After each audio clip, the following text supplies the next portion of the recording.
In this video I'm going to tell you my transfer plans and how they impact blank game week 29, along with my chip strategy, the best fixtures for attackers and defenders, and the best players to buy in each position. I will be spending my free transfer, and I might take a hit as well, but I won't be selling Pickford because he does play in blank game week 29, and whilst Everton haven't kept a clean sheet in the last couple of game weeks, they do have a strong defence still, and United at home's not too bad for a fixture. Moving on to defence, Gabriel managed to get a clean sheet last game week. I fancy another one this game week against West Ham at home. The same for Fulham against Palace at home as well. They've got the third best expected goals conceded figure in the league, so their defence is very strong. I wouldn't usually start Castagna. They have got Van Dijk on the bench, you'll see that shortly, but of course it's because he's got a difficult fixture, which means Trent has as well against City away, but he does have that high attacking upside, and City's defence hasn't been the best this season, so he might get a goal like he did last game week. If I was to recommend a goalkeeper, I'd say either Onana, Raya or Jorgensen. Jorgensen's the cheapest, he's only 4.2 mil. He will probably offer them more points per million. Onana's got the best fixtures, but Raya does play for the stronger defence, so in the next 5 or 6 game weeks I would expect him to outscore Onana. That's if money's no issue. Personally I'd go for Jorgensen and invest the rest of the money in the rest of my squad. Now I'm suggesting the defenders. I am going to follow a similar thought process where I go for Gabriel first, who I do own myself, and actually if I was to go for a second defender, I'd probably go for Saliba based on what I said earlier, because I do think they'll probably get more clean sheets than United, but then Darlow's got that attacking upside and I do think he's a very good option, especially with those fixtures, but not quite as much if you're free hitting in blank game week 29 where he does face Leicester away. I know you could keep him on the free hit, but if you look at the fixtures outside of that, they do make him less appealing.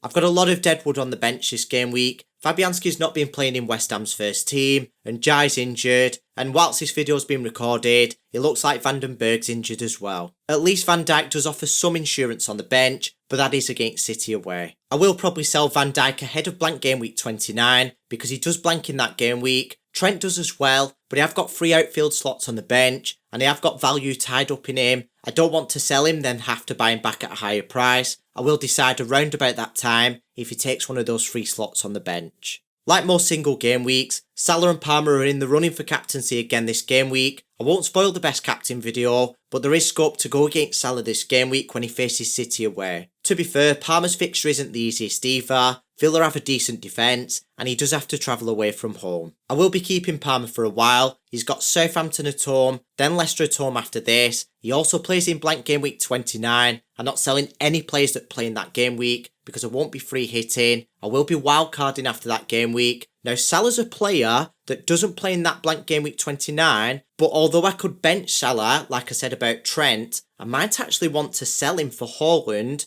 Haaland plays in blank game week 29 against Brighton at home. Then the game week after he's got Leicester at home, there is an option for captaincy there. I will only make that bold decision if I'm confident in it. Make sure you subscribe so you find out. Last game week I bought Ouattara because Bournemouth were at the top of the attack fixture difficulty ratings, and you'll see shortly that they're right up there again. They've got Wolves at home this game week. That's a favourable fixture. And when I bought him last game week, it paid off straight away. He went and scored a goal. He has the potential to offer the highest points per million in the game because he's so cheap, and that's another reason why I bought him. My next 4 free transfers up until blank game week 29 will have a similar focus of getting players with decent fixtures that play in blank game week 29, but I will have to spend a free transfer on the assistant manager. I'd love to spend transfers on selling Eze and Sarr. They've got Fulham away this game week. That's a difficult fixture from an attacking perspective, which is why I'm starting Castagna. At the same time, they had Everton at home last game week. That was difficult. They do have 2 home fixtures after this, one of which is Ipswich, so we'll probably keep them for the 2 game weeks after this, but they do blank in game week 29, so you can expect me to get rid of both of them by then. I am still considering selling Sarr this game week. I am considering getting someone like Semenyo to make the most of those Bournemouth fixtures, with them playing in blank game week 29 as well. But another player that's on my mind is Trossard. Obviously Arsenal don't have as good fixtures, but they've got quite a few attacking players out injured. He is usually a rotated player, but right now he's got an important role in that Arsenal attack, so I think he's a decent option, especially with that fixture in blank game week 29. His teammate Nwaneri is an absolute steal for 4.6 mil. He does allow you to invest budget in the rest of your squad. He's not a good long-term option, so if you're free hitting in blank game week 29, rather than wildcarding after it, I would probably swerve him,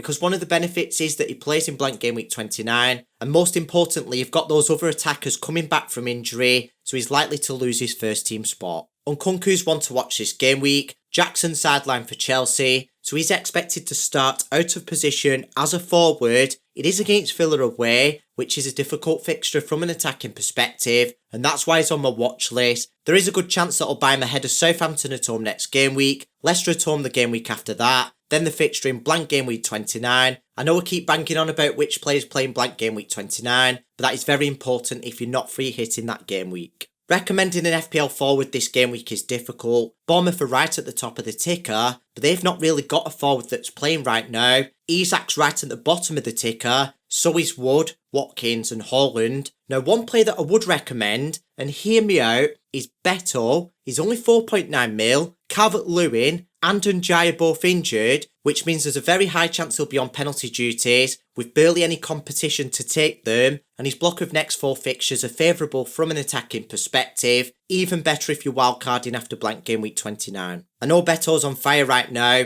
but this isn't down to recency bias. For those of you who've been watching my videos long enough, you might remember a few months ago I was banging on about Calvert-Lewin starting, saying Beto should be starting, and now Beto's started playing because Calvert-Lewin's injured. Just look how much better he is. Or should I say, look how much Beto he is. That's a bad pun, I know. But like I said back then, it didn't matter too much what Calvert-Lewin was doing in the middle of the pitch. It didn't lead to any goals directly or indirectly. If your forward's not scoring goals, it clearly doesn't matter too much. You need to put a forward on that can finish the chances, and Beto is that man. Up front, I've still got Isak, but he's got 2 difficult fixtures coming up against Forest at home, then Liverpool away, but then at least it's West Ham away after that. I will probably use one of the free slots to keep him on my bench in blank game week 29, because I will probably want him on the wild card. I've got a lot of value tied up in him, and after that blank game week he's got Brentford at home and Leicester away. I would still want to own one of the best forwards in the game, if not the best right now,